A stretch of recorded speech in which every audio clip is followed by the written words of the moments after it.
Israeli Prime Minister Benjamin Netanyahu has linked the firebombing to what he calls the Labor government's extreme anti-Israeli position, citing its recent decision to support yet another anti-Israel UN resolution.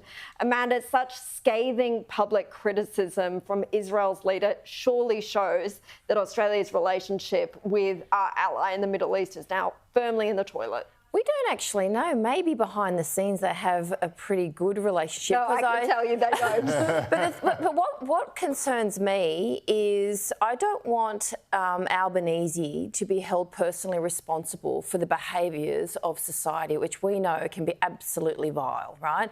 We've got youth crime, people bombing things, people murdering people, domestic violence. Yes, his decisions need to be very decisive, and yes, you were right, he needed to come out straight away and say, this is abhorrent, shouldn't be done, it's an act of terror, we'll work on it. And then people know that he's compassionate about the cause.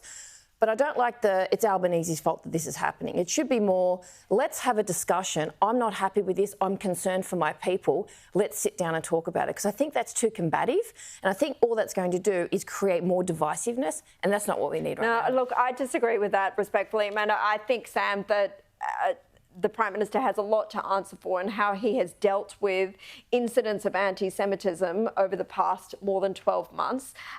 It's not just the resolutions at the United Nations, of which there have been a few, where Australia has departed from its standard position, but in constantly calling out Islamophobia when he mentions anti-Semitism, in sort of not speaking out strongly enough about certain incidents and protests that we've seen. I see what you're saying, and rational, educated, smart, normal people can have a rational debate about these things. Where exactly he sits on the spectrum? Did he take too long to say this is a terrorist attack? We can have that debate. But to Amanda's point, the people that are prosecuting these acts of terror are crazy.